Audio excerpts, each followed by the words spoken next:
అందరికీ నమస్కారం. Welcome to చిన్నారి వంటిల్లు. ఈరోజు మేము ఆనియన్ కచోడీ ప్రిపేర్ చేస్తున్నాము. సో దానికోసం ఏంటంటే మేము ఈ గ్లాస్తో 1 గ్లాస్ గోధుమ పిండి తీసుకున్నాము.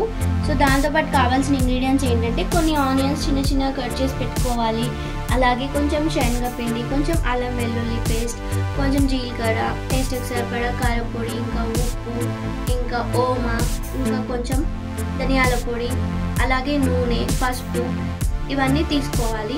ఫస్ట్ ఏంటంటే ఆ గోధుమ పిండిలో కొద్దిగా ఓమా ఇంకా కొంచెం ఉప్పు వేసుకొని ముద్దలాగా ప్రిపేర్ చేసుకొని ఒక 5 మినిట్స్ పక్కన పెట్టుకోవాలి. సో దీంట్లోకి కొంచెం ఓమా తీసుకొని కొద్దిగా ఉప్పు వేసుకొని కొంచెం ఆయిల్ కూడా వేసుకోవాలి. వేసేసుకొని మీకు చూపిస్తున్న విధంగా పిండి కలిపి ఒక 5 or 10 మినిట్స్ పక్కన పెట్టుకోవాలి. కొద్దిగా వాటర్ యాడ్ చేసుకుంటూ కలుపుకోవాలి.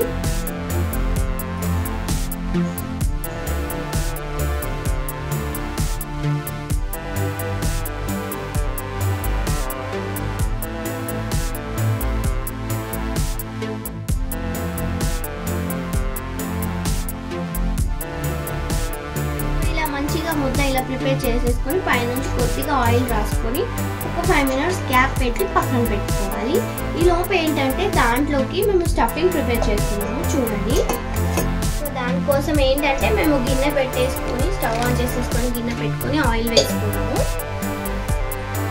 ఆయిల్ వేడవగానే జీలకర్ర, ఆవాలు వేసుకోవాలి. దాంట్లోకి కొంచెం అల్లం వెల్లుల్లి పేస్ట్ కూడా వేసేసుకోవాలి. వేసుకున్న తర్వాత ఒకసారి మిక్స్ చేసుకోవాలి.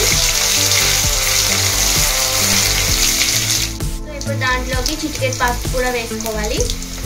దాంతోపాటు మనం కట్ చేసి పెట్టుకున్న ఆనియన్స్ కూడా యాడ్ చేసేసుకొని అవి మంచిగా కలుపుకోవాలి. సో ఏంటంటే ఆనియన్ ఎక్కువగా రోస్ట్ చేసుకోకూడదు, అంటే ఇలా మెత్తగా మగ్గేంత వరకు కాకుండా ఒక 2 మినిట్స్ మంచి పచ్చివాసన పోయేంత వరకు రోస్ట్ చేసేసుకొని దానిలోకి ధనియాల పొడి వేసుకోవాలి, అలాగే గరం మసాలా వేసుకోవాలి. దాంతోపాటు టేస్ట్కి సరిపడా కారపొడి వేసుకోవాలి, దానికి సరిపడా సాల్ట్ కూడా వేసేసుకోవాలి. వేసుకొని మళ్ళీ ఒకసారి మంచిగా మిక్స్ చేసుకోవాలి.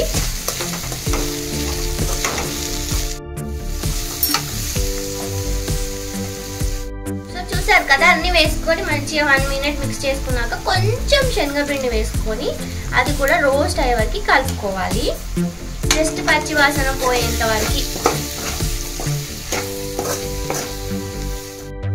సో శనగపిండి వేసుకొని మిక్స్ చేసుకున్నాం కదా, ఇదేంటంటే మంచిగా ఇట్లా గట్టిగా పట్టుకొని ఉండడానికి, అతుక్కొని ఉండడానికి అన్నమాట. అంటే మనం ప్రిపేర్ చేసుకున్న ఆనియన్స్ అటు ఇటు పడిపోకుండా మంచిగా ఇలా రావడానికి పేస్ట్ లాగా. ఇప్పుడు దాంట్లోకి కొత్తిమీర కూడా వేసేసుకొని ఒక్కసారి మిక్స్ చేసేసుకుంటే సరిపోతుంది. ఒక 1 మినిట్ రోస్ట్ చేసుకోవాలండి. సో ఏంటంటే శనగపిండి వేసేసుకొని కొత్తిమీర వేసేసుకొని జస్ట్ ఒక 2 మినిట్స్ మంచిగా మిక్స్ చేసుకొని క్యాప్ పెట్టుకోవాలి. పెట్టేసుకొని ఒక 1 మినిట్ అలా ఉంచేసుకోవాలి. సో ఒక 1 మినిట్ అలా ఉంచేసుకొని క్యాప్ తీసేసుకోవాలి. ఇప్పుడు క్యాప్ తీసేసుకున్నాక ఏంటంటే ఒక హాఫ్ లెమన్ స్క్వీజ్ చేసి స్టవ్ ఆఫ్ చేసేసుకోవడమే. సో స్టఫింగ్ రెడీ అయిపోయింది. సో ఇది ప్రిపేర్ చేసుకున్న స్టఫ్ని తీసి వేరే ప్లేట్లో షిఫ్ట్ చేసి పక్కన పెట్టుకున్నాము. సో ఇప్పుడు ఏంటంటే మీకు ఇవి ఎలా స్టఫ్ చేసుకోవాలో మీకు చూపిస్తాము, చూడండి. చూపిస్తున్న విధంగా మనం ఫస్ట్ పిండి ప్రిపేర్ చేసుకున్నాం కదా, దాంట్లోకి స్టఫ్ చేసుకోవడం ఎలాగో చూపిస్తాము. ఇలా చూపిస్తున్నట్టుగా రౌండ్గా ఇలా చేసుకోవాలి. మధ్యలోకి దానిలోకి కొంచెం క్వాంటిటీ తీసుకొని దానిలో పెట్టేసుకొని దాన్ని ప్యాక్ చేస్తూ చేసేసుకోవాలి. చూడండి ఇలా చూపిస్తున్నట్టుగా ఈ విధంగా హ్యాండ్స్తో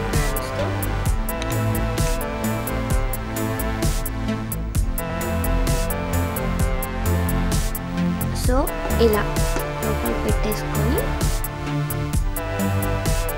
చూపిస్తున్నట్టుగా క్లోజ్ చేస్తూ చేసేసుకోవాలి. స్లోగా చేసుకోవాలి.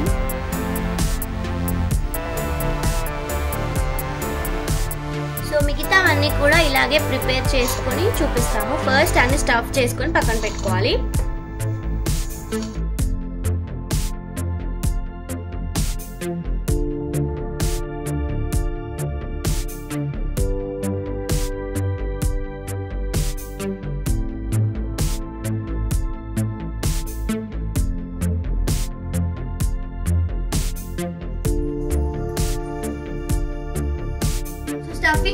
ప్రిపేర్ చేసేసుకున్నాక స్టవ్ ఆన్ చేసుకొని డీప్ ఫ్రైకి ఆయిల్ పెట్టేసుకున్నాము. సో ఆయిల్ మంచిగా వేడవ్వాలి. సో ఆయిల్ వేడయ్యాక వేసేసుకోవాలి మనం స్టఫ్ చేసి పెట్టుకున్న కచోడీని.